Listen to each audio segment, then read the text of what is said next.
नमस्कार, संसद टीवी की विशेष प्रस्तुति में आप सभी दर्शकों का बहुत बहुत स्वागत है। मैं हूं सुरेंद्र कुमार। ठाणे मुंबई महानगर क्षेत्र का तेजी से बढ़ता शहर है, जहां विकास, जनसंख्या और बुनियादी सुविधाओं की चुनौतियां साथ साथ चलती हैं। इसी ठाणे से शिवसेना सांसद नरेश मस्के जी हमारे साथ मौजूद हैं। संसद टीवी पर सर आपका बहुत बहुत स्वागत है। नमस्कार। नगर निगम जय महाराष्ट्र। जय महाराष्ट्र सर। मेरा पहला सवाल, ठाणे से शुरू हुई आपकी ये राजनीति और ये जो सफ़र रहा, कैसा सफ़र रहा?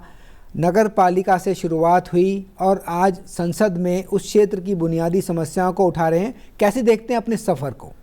मेरा राजनीतिक करियर स्टूडेंट ऑर्गेनाइजेशन से हुआ। मैं शिवसेना की जो स्टूडेंट ऑर्गेनाइजेशन थी, भारतीय विद्यार्थी सेना, उसी का काम करता था। यूनिवर्सिटी इलेक्शंस ये भी मैं लड़ चुका हूँ और उसके बाद में थाना कॉरपोरेशंस, सभागृह नेता, स्टैंडिंग कमेटी चेयरमैन, थाना का मेयर, ये करते मैं खासदार तक, लोकसभा का इलेक्शन तक मैं आया। बेसिकली मैं संगठन में काम करने वाला एक लड़का था। स्टूडेंट ऑर्गेनाइजेशन से पार्टी का काम करना चालू किया, शिवसेना पार्टी का काम शुरू किया और काम करते करते 4 बार नगर सेवक, बाद में 7 साल सभागृह नेता, 1 साल स्टैंडिंग कमेटी चेयरमैन और 2.5 साल थाना का मेयर और बाद में लोकसभा का सांसद, हमारे यहाँ खासदार बोलते हैं, चुनाव लड़ा और खासदार करके सबसे भारी वोटों से चुन के आया। जी, आपने कहा आपने छात्र राजनीति से इसकी शुरुआत की थी, तो यानी कि युवाओं में आप लोकप्रिय हैं। आपने नगर पालिका की बात की, नगर निगम की बात की, तो आप ज़मीनी नेता तो रहे हैं। ऐसे में ये जानने की ज़रूरत है कि किस तरह से ज़मीनी जो विषय रहते हैं उनको आप लगातार उठाते रहें, उनकी समस्या को भी सुलझाते रहें। लेकिन अगर हम बात करें संसद की, जो मुख्य काम है कानून बनाने का, ऐसे में क्या फ़र्क महसूस करते हैं स्थानीय निकायों में और केंद्र की राजनीति में? देखो, केंद्र की राजनीति और कॉरपोरेशन की राजनीति बहुत बड़ा फ़र्क है। लेकिन हम मेंबर ऑफ पार्लियामेंट है तो भी रास्ते पे उतर के हमें काम करना पड़ता है। रास्ते पे हम लोग नहीं उतरेंगे, काम नहीं करेंगे तो फिर अगले बार चुन के नहीं आते हम लोग। ये सिर्फ कहने की बात है कि मेंबर ऑफ पार्लियामेंट सिर्फ कायदा कानून के लिए जाता है, वो बनाने के लिए सिर्फ काम करता है। वो तो काम करना है, वो पढ़ाई करना है, स्टडी करना है, उसमें जो छोटे मोटे लूपहोल्स है वो पढ़ाई करके सुलझाना है। लेकिन सिर्फ तुम पढ़ाई करते बैठेंगे, सिर्फ रूल्स रेगुलेशन पढ़ते बैठेंगे और सिर्फ संसद में यही बातें करेंगे और रास्ते पे अपन नहीं उतरेंगे, लोगों के वाटर गटर मीटर के लिए अगर सांसद होते हुए भी नहीं उतरेंगे तो अगली बार आपका संसद का आना एंट्री बंद। इसीलिए दोनों काम करने पड़ते हैं। खासदार जो मेंबर ऑफ पार्लियामेंट आता है, हमारे यहाँ खासदार कहते हैं, सांसद को दोनों सब काम करना पड़ता है। हमारे महाराष्ट्र की राजनीति पे सब काम करना पड़ता है। मेरे सामने बहुत ऐसे उदाहरण है कि दिल्ली में उन्होंने बहुत अच्छा काम किया। मधु दंडवते रहने दो, जो रेल मिनिस्टर थे, माननीय सुरेश प्रभु रहने दो, दिल्ली में उनके जैसा काम किसी ने नहीं किया। लेकिन सिर्फ दिल्ली में काम करते बैठे, मैं उनकी सॉरी बोल के ये उदाहरण देता हूँ। लेकिन जब आगे आने का था, लोकसभा के लोगों के इलेक्शन में अब हम लोग जब जाते हैं तो लोगों में दिखना पड़ता है, लोगों में काम करना पड़ता है, तो ही वापस लोकसभा के काम के लिए चुन के आ सकता है, नहीं तो नहीं आ सकता। जी, अगर हम बात करें जिस तरह से आपने बताया, काम लगातार करना ही पड़ता है। जो समस्याएं हैं या प्राथमिकताएं हैं आपकी रही निकाय चुनावों के दौरान, राज्य की बात करें तब, और केंद्र में बतौर सांसद, ये दोनों भूमिकाएं अलग रही हैं, दोनों की समस्याएं या चुनौतियां अलग रही हैं। तो आपकी बतौर सांसद क्या प्राथमिकताएं रही हैं अपने क्षेत्र को लेकर? क्योंकि जब आप नगर सेवक की आपने बात कही, उस भूमिका में थे तो क्षेत्र सीमित था, बतौर सांसद होने के नाते अब क्षेत्र बढ़ गया है, उसमें विधानसभाएं भी ज़्यादा हैं। कितनी विधानसभाएं हैं, कितने ज़िले हैं, और हम बात करें जो भूमिका है वो कितनी महत्वपूर्ण और कितनी बदली है? मेरे यहाँ 3 कॉरपोरेशन का एरिया है। एक कॉरपोरेशन में 2 विधानसभा है, एक कॉरपोरेशन में 3 विधानसभा है और एक में 2 विधानसभा है। 6 विधानसभा का हमारा जो मेंबर ऑफ पार्लियामेंट का जो एरिया है वो 6 विधानसभा है। देखो, काम करते समय जो रेलवे रहेंगे, रेलवे का काम को बहुत ज़्यादा महत्व देना पड़ता है। सांसद का काम करते समय जो पॉलिसीज़ है उसके ऊपर काम करना पड़ता है। सेंट्रल का कुछ बजट रहेगा, जो कॉरपोरेशन हमारे यहाँ, मेरे यहाँ रूरल एरिया नहीं है, तो कॉरपोरेशन को जो सेंट्रल का जो फंड्स है वो अलर्ट करने में, जो योजनाएं, जो प्रोजेक्ट्स सेंट्रल में गए हैं स्टेट गवर्नमेंट की तरफ से, उस पर ध्यान देना, उसके पीछे लग के वो मंजूर करके लाना। छोटे मोटे जो वित्त आयोग के बहुत से ज़्यादा प्रॉब्लम, वित्त आयोग जो कंडीशंस रहते हैं वो कंडीशन से इधर उधर करके जो प्रोजेक्ट मंजूर करना, ये तो सब काम है हमारा। लेकिन जो रास्ते का काम है, मीन्स जो लोकल काम है, उन पे भी हमें ध्यान देना पड़ता है।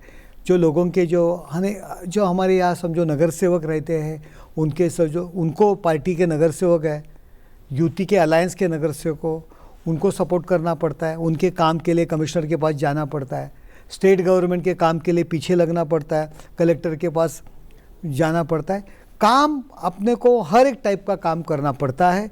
तुम काम करने वाला रहेगा तो, अगर नहीं करेगा तुम सोचेगा कि चलो अपन सांसद है, क्या ज़रूरत है अपने को काम करने की, ऐसा सोचेगा तो कुछ काम नहीं।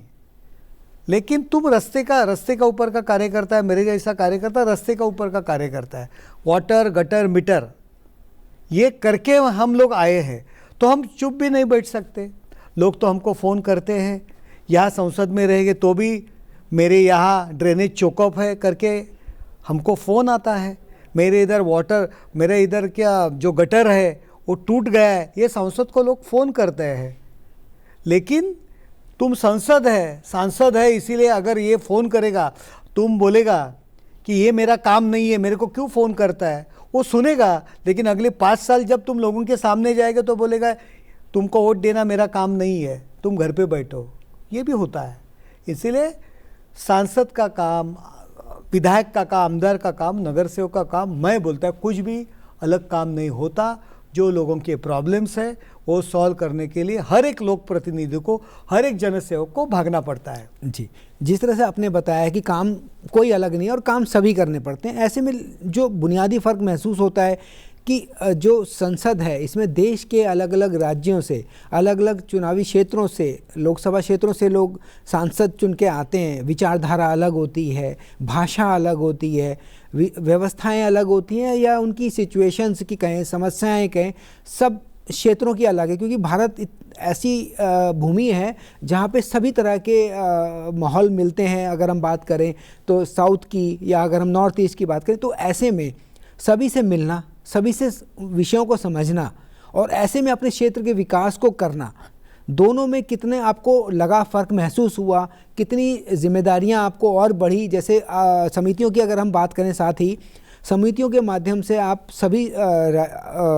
मैटर्स पे बात करते हैं, अलग अलग राज्यों में भी जाते हैं समितियों के साथ, तो ऐसे में इन सब अध्ययन करने के बाद क्षेत्र के विकास को लेकर, राष्ट्र निर्माण नीति को लेकर अगर हम बात करें, कितनी बदलाव आपने महसूस किए और कौन से ऐसे कानून हैं जिनकी ज़रूरत आपको लगता है कि देश को है? देखो, हम लोग जब इकट्ठे मिलते हैं, ज़्यादा से ज़्यादा समितियों में हर एक स्टेट के एमपीज़ वहाँ रहते हैं, सभागृह में हम लोग बैठते हैं, कैंटीन में बैठते हैं, सभागृह में बैठते हैं।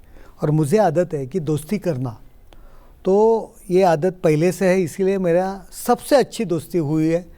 हम लोग बैठते समय भी ये पार्टी का, वो ये पार्टी का, ये कांग्रेस वाला, ये समाजवादी वाला, ऐसा नहीं बैठते। हम लोग इकट्ठा बैठते हैं। और मैं जब उनसे मिलता हूँ, मैं बहुत से आंध्र प्रदेश के एमपीज़ को मिला हूँ, तमिलनाडु को एमपीज़ को मिला हूँ। वहाँ की लोगों की सोच अलग अलग है। जब हमें फ़ोन आता है कि गटर का प्रॉब्लम है, शौचालय का प्रॉब्लम है, रास्ते का प्रॉब्लम है, तो बहुत से एमपी हमको हंसते हैं, अरे तुम एमपी हो गए, अभी इसीलिए लोग आपको फ़ोन कर रहे हैं। तो हमें बताना पड़ता है कि हमारे महाराष्ट्र के भी लोगों की ये सोच है कि हमारा लोक प्रतिनिधि है तो उसने हमारा हर एक काम करना चाहिए, जो मेरा काम है, मेरी डिफ़िकल्टी है, वहाँ उसने भागना चाहिए। लेकिन बहुत से बाहर के स्टेट के लोगों की थोड़ी सी विचारधारा अलग लगती है। ऐसे हम लोग साथ में बैठे तब जब हम एमपीएस की बात करते हैं। ऐसे मैं अर्बन डेवलपमेंट और हाउसिंग ये कमेटी में काम कर रहा हूँ। मैं वक्फ बोर्ड में भी मैं काम किया, वक्फ बोर्ड अमेंडमेंट जो बिल था वो कमेटी था उसमें भी काम किया। तो हर एक स्टेट के अलग अलग हर एक स्टेट में कुछ ना अलग अलग काम है। कई स्टेट में रास्ते अच्छे हैं, कई स्टेट में ड्रेनेज सिस्टम अच्छी है, अलग अलग। कई स्टेट में पानी की सुविधा अच्छी है, कई स्टेट में अभी पंजाब जैसा स्टेट में फार्मर्स की जो कंडीशंस है, फार्मर जो खेती है वो आधुनिक, हरियाणा है उसकी अलग, हर एक स्टेट की अलग अलग पहचान है, हर एक स्टेट का अलग अलग प्रोजेक्ट में अपनी कामयाबी भी है। सिर्फ हम बोल नहीं सकते कि हमारे स्टेट में बहुत अच्छा है। अलग अलग ट्रांसपोर्ट सिस्टम में दिखना पड़ा है कि अलग अलग ट्रांसपोर्ट सिस्टम उसमें डेवलप होना चाहिए, वाटर ट्रांसपोर्ट डेवलप होना चाहिए। हमारे यहाँ मेट्रो की बहुत अच्छा काम है, बम्बई और थाना, बम्बई और सिटीज़ में। यूपी और इसमें मेट्रो का काम नहीं है ज़्यादा, जो अच्छा होना चाहिए। लेकिन वहाँ पानी की स्थिति अच्छी है, फार्मिंग अच्छी है, वहाँ टूरिज़्म के लिए अच्छे काम किए है। हर एक स्टेट की अलग अलग पहचान है, वो पहचान स्टडी करने का ये संधि हमें मिला है। जी, वहीं बात करें अगर संसद में समितियों की, तो समितियों की भूमिका को आप कितना महत्वपूर्ण मानते हैं? क्योंकि संसद के दौरान तो चर्चा, पक्ष विपक्ष अपनी बात रखता है, लेकिन जब समितियों मिलते हैं तो पक्ष विपक्ष कुछ नहीं होता, विषय एक होता है, उस पर काम करना, उसको कैसे देखते हैं? देखो, मैं सिटी से बिलोंग करता हूँ और मेरे को कमेटी है अर्बन डेवलपमेंट एंड हाउसिंग। तो वहाँ मुझे काम करने के लिए बहुत अच्छा स्कोप मिला, क्योंकि हर एक योजनाएं सिटी के बारे में, हर एक योजनाएं connected to government urban development जो कमेटी है उससे जॉइंट है। समझो ट्रांसपोर्ट है, ड्रेनेज सिस्टम्स है, हाउसिंग है। हाउसिंग में बहुत काम करना चाहिए। जो पीएमओ पंतप्रधान हाउसिंग जो योजना है, तो वहाँ उसमें हम लोग स्टडी कर रहे हैं कि वो योजना सक्सेस क्यों नहीं हो रही है। गांव में योजना सक्सेस हो रही है क्योंकि गांव में जो कुछ पैसा मिलता है 2-2.5 लाख, उसमें घर बन सकता है। लेकिन सिटियों में वो 2-2.5 लाख से कुछ नहीं होता। एक छोटा रूम लेगा तो भी उसकी कीमत बम्बई में देखो, थाना में लेगो 50 लाख के ऊपर है, तो 2 लाख के जो फंड्स है, जो ग्रांट है, उसमें कैसा हो सकता है। इसीलिए हर एक टाइप में हम लोगों ने बहुत से सुझाव दिया। ट्रांसपोर्ट सिस्टम जो पंतप्रधान जी की तरफ से जो हमें बसेस मिल रही है वहाँ, लेकिन उन्होंने कंडीशन डाला है कि 200 किलोमीटर दिन में भागना चाहिए। तो सिटी में भाग सकती है लेकिन रूरल एरिया में नहीं भाग सकती, तो वो कंडीशन चेंज करना चाहिए। ऐसे बहुत से सुझाव हम लोगों ने डाले। दिल्ली में देखो कितना हाउसिंग फोकट जा रहा है, लाखों घर बनाए, लेकिन सिटी से 100 किलोमीटर आगे बनाए। तो ये जो चीज़ें हैं ये वहाँ स्टडी करने को मिल रही है। वित्त आयोग जो है, वित्त आयोग के कंडीशंस, जो वित्त आयोग की तरफ से सिटियों को पैसा देना पड़ता है, लेकिन वित्त आयोग जो कंडीशंस है, जो टैक्स कलेक्शन रहेंगे, जुना पुराना वाला टैक्स वसूली का रहता है, तुम्हारे जो कामगार रहते हैं, जो वर्कर्स रहते हैं, वो संख्या पूरा होना चाहिए, तो ये वित्त आयोग का पैसा मिलता है। लेकिन हर एक कॉरपोरेशन में, हर एक नगर निगम में पॉलिटिकल कंडीशन अलग रहती है। हमें चुनाव लड़ना पड़ता है, चुनाव आता है तो हम लोग टैक्स नहीं बढ़ाते, जुना वाला टैक्स वसूल नहीं करते क्योंकि हमें वोट चाहिए, और फिर वो रूल्स नहीं हम फॉलो करते तो वित्त आयोग का पैसा नहीं मिलता। कॉरपोरेशन की कंडीशन अच्छी नहीं है कि जो हिसाब से जो वर्कर्स भरना चाहिए, जितना क्लार्क्स भरना चाहिए, सीए भरना चाहिए, कॉरपोरेशन कंडीशन नहीं, नगर निगम की कंडीशन नहीं रहती, तो हम लोग वो वहाँ के जो वर्कर्स है वो नहीं भर सकते, वित्त आयोग का पैसा नहीं मिलता। ऐसे जो एक दूसरे से कनेक्टेड जो कुछ जो रूल्स है, रेगुलेशंस है, वहाँ सुधार करने की संधि भी यहाँ हम लोगों को वो जो कॉरपोरेशंस के नियम है, नगर नियम के नियम है, वहाँ उनकी पोजीशन क्या है, नियम तो आप बनाते हैं लेकिन वहाँ की कंडीशन अलग रहता है, लोगों की कंडीशन अलग रहता है।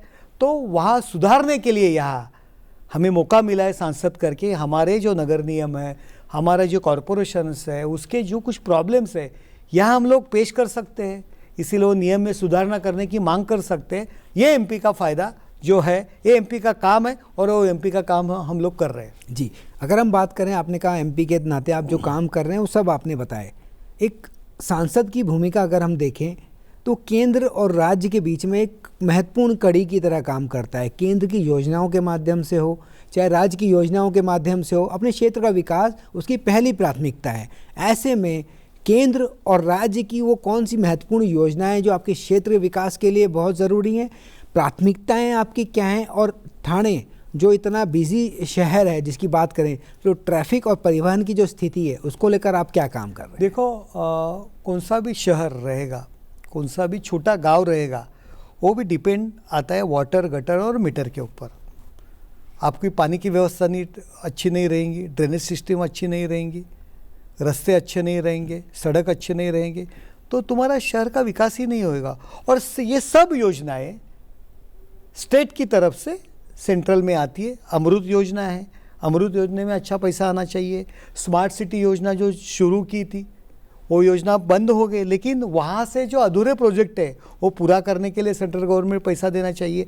आज नरेंद्र मोदी जी के नेतृत्व में जो सरकार चली है, उसके पहले कुछ नहीं, सेंट्रल से कुछ पैसा ही नहीं आता था, कुछ अनुदान ही नहीं आता था, लेकिन आज पानी के लिए पैसा आ रहा है, ड्रेनेज सिस्टम के लिए पैसा आ रहा है, सड़क के लिए पैसा आ रहा है, मेट्रो के लिए पैसा आ रहा है, हर एक तुम्हारा पोल्यूशन कंट्रोल के लिए पैसा सेंट्रल से आ रहा है।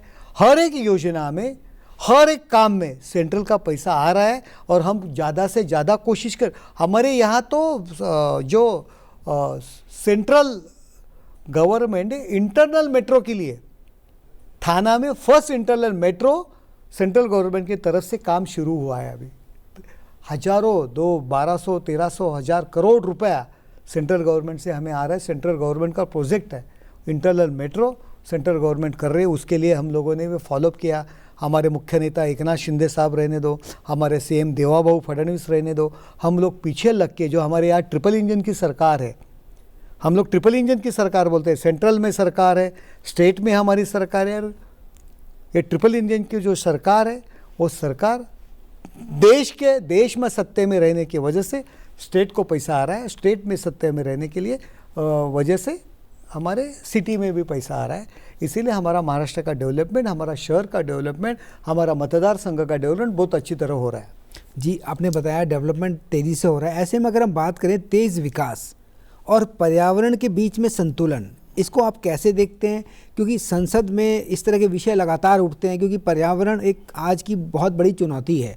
वहीं विकास की भी ज़रूरत है देश को, और तेज़ विकास शहरों में तेज़ी से हो रहा है। वहीं अगर हम बात करें 2047 के विकसित भारत के लक्ष्य को हासिल करने के लिए, तो ये तीनों चीज़ों के बीच में संतुलन कैसे बिठाया जाए और ठाणे को कहाँ पाते हैं आने वाले 5 सालों में? देखो, पर्यावरण संतुलन बहुत इम्पोर्टेंट मुद्दा है।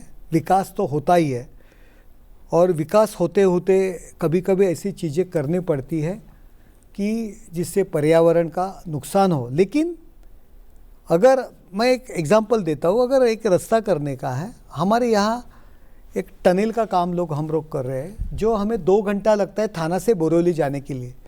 लेकिन वो टनल अगर बनेगा, जो डोंगर कहते हैं तो टेकड़ी कहते हैं, वो टेकड़ी से टनल अगर हम लोग निकालेंगे तो 20 मिनट में हम लोग बोरिवली पहुँच सकते हैं। अभी वो भी काम की ज़रूरत है, वो काम की ज़रूरत है, लेकिन वहाँ पेड़ काटने पड़ेंगे। तो पेड़ काटने पड़ेंगे, पर्यावरण का तो ह्रास होने वाला है। लेकिन अगर हम लोग जो 1000 पेड़ काटने वाले हैं, तो हम लोगों ने 50,000 पेड़ लगाने चाहिए। ये बैलेंस हम लोग करना चाहिए। अगर ये बैलेंस हम लोग नहीं करेंगे तो पर्यावरण का नुकसान होएगा। हम लोगों ने आज समझो 5-10 हज़ार पेड़ कटने वाले हैं, तो हम लोगों ने लाखों पेड़ लगाए हमारे कॉरपोरेशन की तरफ से। ये तो बैलेंस तो करना पड़ेगा। रास्ते के ऊपर से अगर तुमको एक मार्ग बनाने का है, 50 फुट का रास्ता है, 30 फुट का रास्ता है, तुमको 50 फुट का रास्ता करने का है, लोगों को ईजी गाड़ियाँ जाने के लिए, चलने के लिए। तो अगर उसमें 20 पेड़ जो बीच में आ रहे, 20 पेड़ काटने के हैं तुम्हें, अगर वो तुम वहाँ दूसरी जगह शिफ्ट करो, वैसे के वैसे पेड़ आने दो, लेकिन वो 20 पेड़ की जगह 200 पेड़ अगर तुम लगाएंगे तो वो बैलेंस हो जाएगा। ये पर्यावरण का संतुलन करके हम लोगों ने डेवलपमेंट करना चाहिए। सिर्फ पर्यावरण करते बैठेंगे, देखो ऐसे बहुत से प्रॉब्लम्स है। जो फॉरेस्ट के जो रूल्स है, बहुत जगह फॉरेस्ट करके बैठे हैं, लेकिन वो फॉरेस्ट की वजह से डेवलपमेंट नहीं हो रही है। पेड़ काटने के हैं, फॉरेस्ट के अंदर से रोड निकलने हमारे यहाँ घोड़बंदर करके रोड है, 2 घंटा हमें ट्रैफिक में लगता है, फॉरेस्ट परमिशन नहीं देती है। एक 20 फुट का रोड बनाने का है, अगर 20 फुट का रोड बनाएंगे तो 2 घंटे का जो ट्रैफिक बचने वाला है, फॉरेस्ट वाले परमिशन नहीं देते पर्यावरण के नाम पे। लेकिन लोगों का इतना आवर्स ख़त्म हो रहा है। हम लोग उनके बोले कि 20 अगर तुम्हारे 2000 पेड़ कटने वाले तो 2 लाख पेड़ हम लगाते हैं, वही पेड़ वैसे ही हम लोग रीप्लांट करते हैं। लेकिन जो बहुत से ऐसे रूल्स है, वहाँ थोड़ी फार चेंजेस आना चाहिए। डेवलपमेंट की भी ज़रूरत है और पर्यावरण बैलेंस करने की भी ज़रूरत है। वहीं अगर हम बात करें, सवाल ये भी था कि 2047 प्रधानमंत्री नरेंद्र मोदी का लक्ष्य है कि विकसित भारत के लक्ष्य को हासिल किया जाए। आप ठाणे को कहाँ पाते हैं उस लक्ष्य को हासिल करने में? देखो जी, आज ही नरेंद्र मोदी जी ने जो आज का जो बजट है 2047 का, जो डेवलपमेंट के लिए जो आगे जा रहा है, उसका एक नींव रखा है उन्होंने। आज के बजट, आज ही उन्हें हमें आज मार्गदर्शन किया। हम थाना पूरी तरह उनको कोऑपरेट करने के लिए, हमारे कॉरपोरेशन, सिर्फ थाना में 3 कॉरपोरेशन है, तीनों कॉरपोरेशंस ये प्रधानमंत्री जी का लक्ष्य पूरा करने के लिए हम लोग तैयार हैं। पर्यावरण का बैलेंस करके डेवलपमेंट की तरफ जाने के लिए हम लोग तैयार हैं। एजुकेशन हब मेरे कॉन्स्टिट्यूंसी में हो रहा है। हमारे यहाँ जो छोटे छोटे जो इंडस्ट्रीज़ है, MIDCs है, वहाँ छोटे छोटे इंडस्ट्री को हम लोग बढ़ावा दे रहे हैं। हमारे यहाँ हम लोग जो परिवहन के लिए जो रास्ते लगते हैं, ब्रिजेस लगते हैं, सब लोग हम लोग कॉरपोरेशन की तरफ से, हमारा सिडको है एजेंसी है, MIDC है, MSRDC है, ये चारों डिपार्टमेंट से हम लोग मिलजुल के ये डेवलपमेंट की ओर चल रहे हैं। लोगों को रोज़गार देने के लिए चल रहे हैं। हमारे यहाँ रीडेवलपमेंट को हम लोग ज़्यादा महत्व दे। जो छोटे छोटे 150-180 स्क्वायर फुट के घर है, अच्छे बनाने के लिए हम लोगों ने, गवर्नमेंट ने पॉलिसीज़ रखी है। 180 का घर, 200 स्क्वायर फुट का घर, आज 350 स्क्वायर फुट का घर हम लोगों को फ्री दे रहे हैं। इजी रहने के लिए, संतुलित रहने के लिए, फैमिली बढ़ती है। जो प्रधानमंत्री जी ने जो योजना अपने मन में रखी है, भारत देश आगे जाने के लिए जो मन में सोची है, वो पूरी सब योजना का वो लक्ष्य पूरा करने के लिए हमारे तीनों कॉरपोरेशन, हम लोग उनको शब्द दिया है, हम लोग उसके लिए काम कर रहे हैं। जी, अगर हम बात करें अब तक के आपके कार्यकाल की और 5 साल के बतौर सांसद की, क्या उपलब्धियां अब तक के कार्यकाल में आपकी रही हैं और क्या लक्ष्य है आने वाले समय के लिए? देखो, आने वाले समय में लक्ष्य तो मेरे यहाँ तीनों जो कॉरपोरेशन एरिया है, वहाँ रेलवे में बहुत अच्छा सुविधाएं हम लोगों ने स्टेशन पे दी है। रेलवे की संख्या हम लोग बढ़ा रहे हैं। एक जो वाशी करके है, जो न्यू बॉम्बे, नवी मुंबई कहते हैं, वहाँ का सिडको ने वो रेलवे स्टेशन बिल्ड किया। रेलवे और सिडको के बीच में थोड़ा सा अनबन चल रही है, वो दोनों को इकट्ठा बिठा के वो सॉल्व करने की हम लोग कोशिश करें। मेरे यहाँ एयरपोर्ट बना है, न्यू एयरपोर्ट का काम चालू है। जो केंद्र की योजनाएं वो पूरे कॉरपोरेशन में, तीनों कॉरपोरेशन में सक्सेस करने के लिए जी जान से हम लोग कोशिश कर रहे हैं और हम लोग 100% वहाँ हम लोग रिजल्ट दे रहे हैं। जी, तो संसद टीवी को आपने समय दिया सर, उसके लिए बहुत बहुत धन्यवाद। अपना अनुभव आपने साझा किया और अपने अनुभव के आधार पर आपने बताया क्या आपके लक्ष्य हैं, क्या उपलब्धियां रही हैं और किस तरह से आप अपने क्षेत्र के विकास को लेकर आगे बढ़ रहे हैं। यही लक्ष्य है।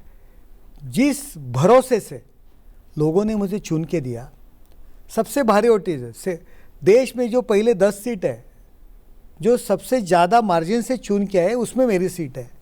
लोगों ने जिस तरह से मुझे भरोसा रखा है, जिस भरोसे से मुझे चुन के दिया है, उनका भ्रम निराश नहीं होना चाहिए कि हम लोगों ने गलत आदमी चुन के दिया, मेरा वोट फुकट गया, इसको वोट नहीं देना चाहिए, ये मन में उनका आना नहीं चाहिए। इसी तरह का काम करना, यही मेरा एक लक्ष्य है। जी, संसद टीवी से बात की, आपका बहुत बहुत धन्यवाद जी।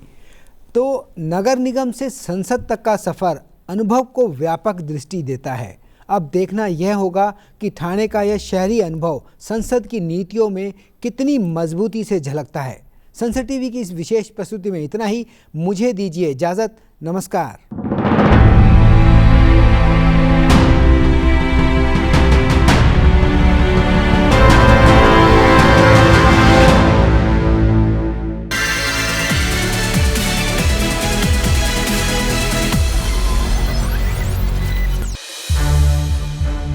संसद टीवी के और भी प्रोग्राम्स देखने के लिए सब्सक्राइब करें हमारा YouTube चैनल और हाँ, इन्हें लाइक और शेयर करना ना भूलें।